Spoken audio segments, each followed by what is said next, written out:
All right. Okay. All right. Number one, this is a law of exponent problem. Now remember, on this problem, this one you have to multiply the two numbers out front and add the variables. But for the examples I could put there, I could put a fraction, I could put a parenthesis with a power on it, I could put a mixture of both. It'll be something straightforward enough where it's testing the law of exponents.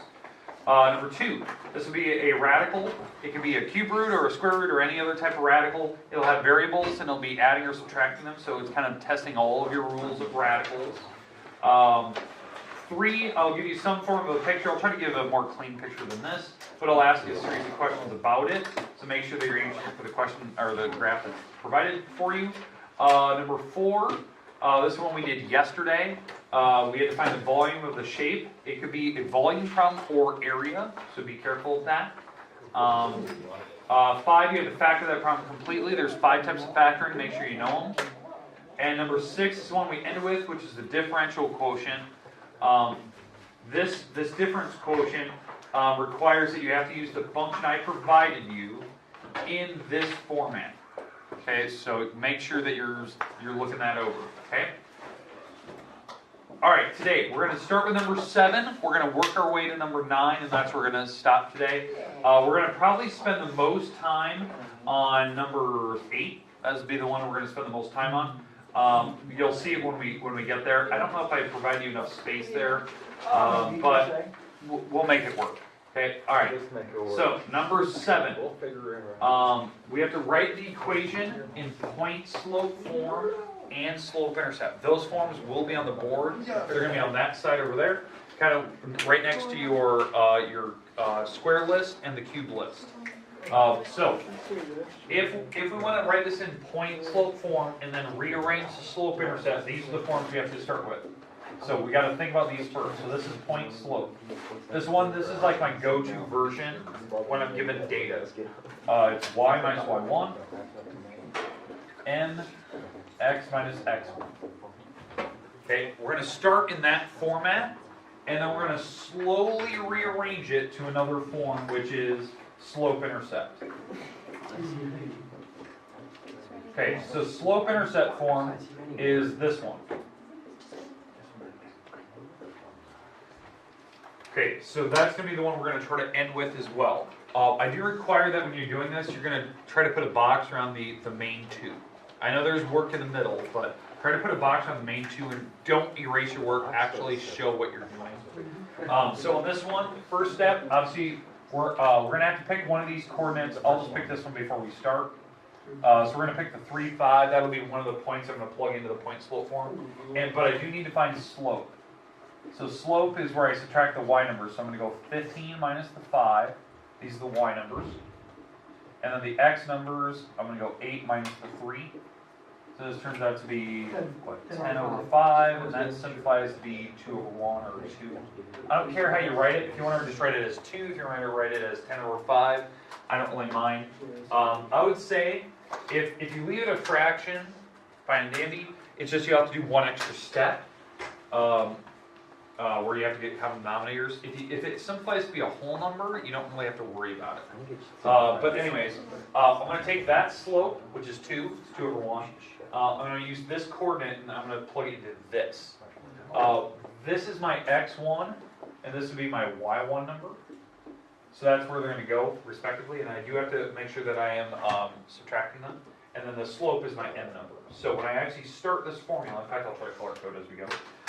To start with that, this is what it's going to look like. It's going to look like y minus the 5. My slope is 2, and x minus the 3, because that's the coordinate I picked. I picked 3 comma 5, and then I use my slope. And yes, you do have to pick one of the originals. Can you put a box around that? Okay, that's one you have to put a box around. Okay, because that is one of the main ones I'm looking for. That is point slope form. Now I will have to rearrange this thing until I get to slope intercept. So, and again, it could be any form that I want you to write, so be careful, read the instructions. I'll try to make sure I emphasize which 2 that I want, because I could go to standard, I could go to general, so I could ask for any one that I want. Alright, so if we keep rearranging this, that means the first step that I'm going to have to do here, I'm going to have to distribute the cube. So this could be a 2x minus 6, And then the last step to get it to slope intercept form, I have to move the 5 across to the other side. So if I move this 5 over, it's going to become y equals 2x minus 1. And that's the other form that I need to put box around. So that's slope intercept form. Those are the same thing to me. Now, if you chose to use a fraction for slope, that's fine. You'll have to distribute the fraction. And when you distribute the fraction, you take this number times the top and then divide by the bottom, whatever the bottom is. Okay? And if it's a decimal, fine. You can write it like that. Okay, questions, comments about number 7? Okay, quite a few points there. You get a point for finding slope, so make sure you're showing the work for that. Actually, probably 2 points because it's the top and bottom. You'll get a point for setting up your point slope form correctly. And then you get 2 more points for rearranging the slope intercept. So definitely show work on those, especially on like semester test day. Nothing's worse than having somebody start that problem, they don't show any work, and they get their final answer wrong. You know, they got the slope intercept wrong because they forgot to add 5 across instead of, you know, they subtracted when they were supposed to add. So be careful of that. The other thing I'm worried about is if these numbers are negative, you have to make sure that you're subtracting the negative number. So it'll actually turn out to be plus. So. Okay, questions with number 7. Okay, let's move on to number 8. This is the one we're going to spend the most time on today anyway. Alright, number 8.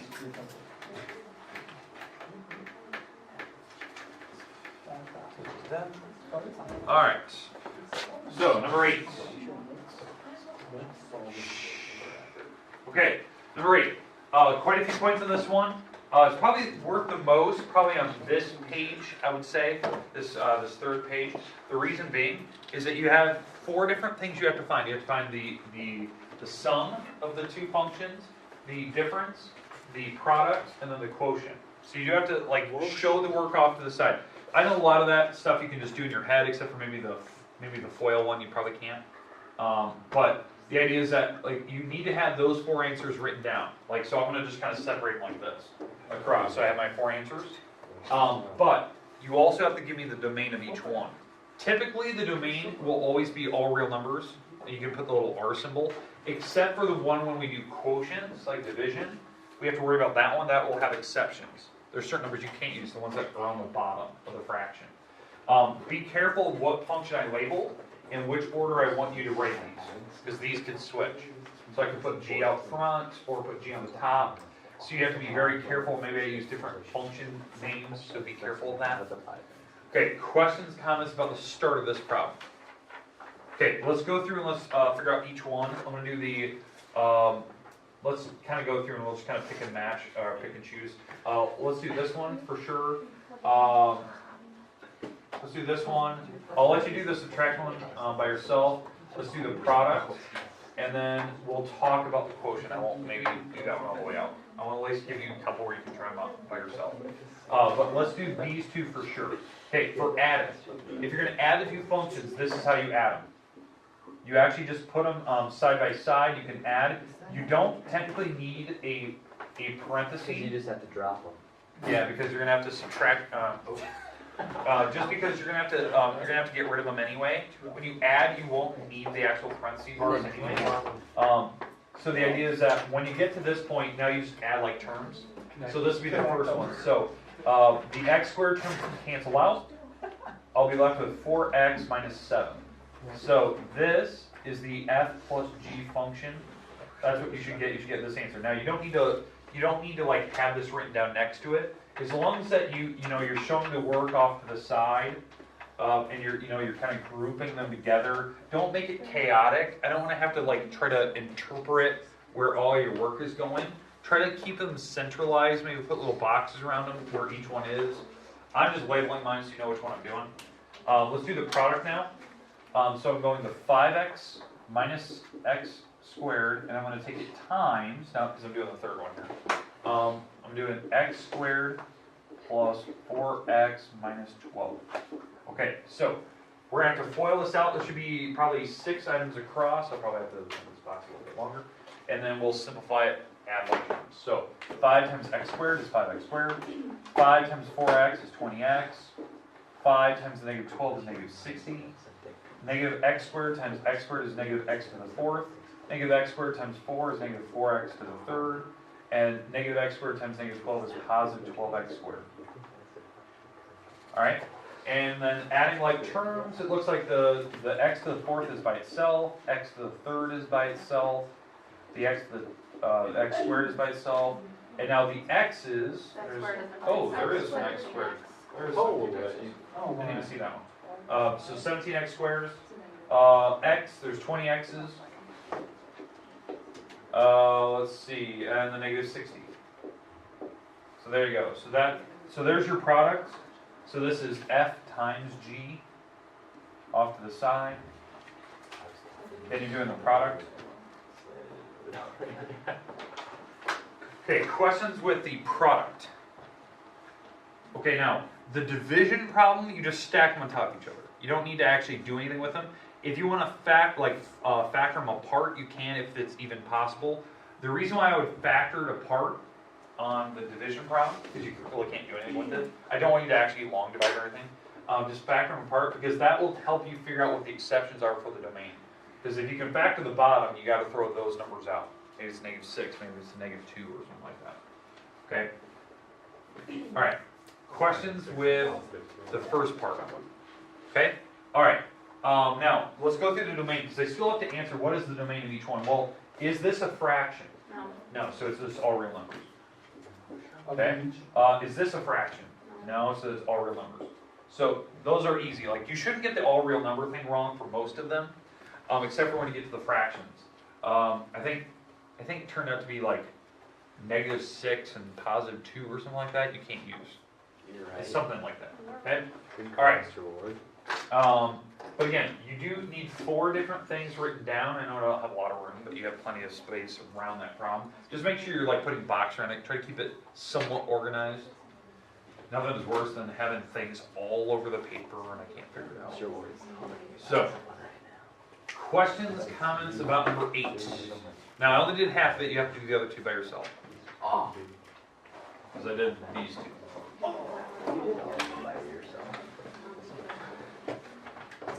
Okay. Questions, comments? No?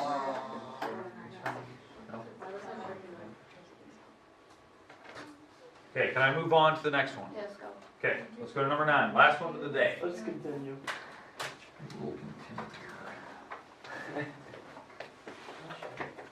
All right. So, number, what are we on, 9? 9. Okay, number 9. Now, I know this seems a little odd right now. There's 3 functions written down. These are ones you will potentially use because this is the problem that was in the book, so that's why I picked those 3. And then I just picked one of the random problems that was below that in the book. And what this one uses is it uses potentially some of these functions up above. So these are your options you can pick from. You may not use all of them. You maybe only use 2. Like in this case, I'm only using F and H. But maybe the one on the test I can use G. I could use F. It just depends on what you're looking for. This is one that requires you to substitute numbers in and actually solve. I am not asking you to multiply functions together or any crazy concept you guys are thinking of. This one just says plug 3 into the H problem first. It's like an onion, start inside out, right? So it's got a bunch of layers here. So H with a 3 plugged into it. So I would just go up here, plug a 3 in. See what you get. So you get 9 plus 3 plus 2, which is 14. All right. So far this part is a 14. Okay. So that's the H of 3 part. What does the little 1 mean? Okay. All right, so that's an inverse, right? So that means instead of plugging the 14 into the f function, it's the answer for the f function. So this, since there's a little negative 1 here, this 14 goes here instead of going in here. Because if the little negative 1 wasn't there, you plug the 14 in, 2 times 14 minus 5. Why did you never explain that before? I did. So you plug the 14 on the side. So 14 equals 2x minus 5. You would add the 5 across, and then you divide by 2. And yes, you can get decimals. You're adults. You can. You're adults. We're actually not. All right. I wish I was an adult. That's true. Maybe we'll make an exception for you. I'm only 17. All right. Okay. We go with how number 9 is going to work. Now, I will not guarantee you'll have any negative ones on it. It'll be just one of the problems I picked from the book that you had in your homework or we did. Amanda is No negative ones, you said? I'm not guaranteeing that there'll be any. There's no promises. No promises. But there could be. Could be. They don't know yet. Okay. Percent. All right. Today, practice guide. It is due Tuesday. Now, I know a lot of you want to study. That's fine. I do require that when you walk in Tuesday to take our semester test, you turn in the basket. I'm going to flip through them as you guys are working. Just make sure it's completed, done, finished, however you want to say it. If it is blank, you're not getting it back. And I grade it the way it sits. Okay, so make sure it is completed, filled out. That's why I've been doing them up here for you. Semester test is Tuesday. If it spills over to Wednesday, so be it. Don't really care. But videos today, I'll try to post it online about 1 o'clock. I did that yesterday. Today's video will be online as soon as all the classes are done for my videos anyway, and then I just post them immediately. I think the website is already up, and I think everything's on there except for the video for today. So I'm going to try to do that each day because I know you guys need to review it for the semester test coming up. Practice guide is online if you want to print off a new one, like you lose it, you just want to try it on your own, you can do that. But mentally prepare because Monday we have to do the last couple problems. The last few are the most recent stuff. The only one I'm really worried about is maybe the last 1 or 2. Just because it's the most recent stuff and we didn't have a lot of homework on it. You know, we had... Wait, do we have a test over it? No. So this is like, this is mixing that test for it. So that's why I want to make sure that you know how to do it. We had homework, but there wasn't a lot of homework for that stuff. So, all right. But Monday, we're doing 10, 11, 12, and 13. We have 4 problems due Monday. So you won't have as much time on Monday for studying. So take advantage of this. There's a ton of semester tests starting like today, Monday, Tuesday, Wednesday. Tons. Make sure you're looking. Yep. So start studying. Okay. All right. The rest of the time is yours. You can work on wherever you need I've already to. done all mine. Hub's done, and college bio's done. It's all done.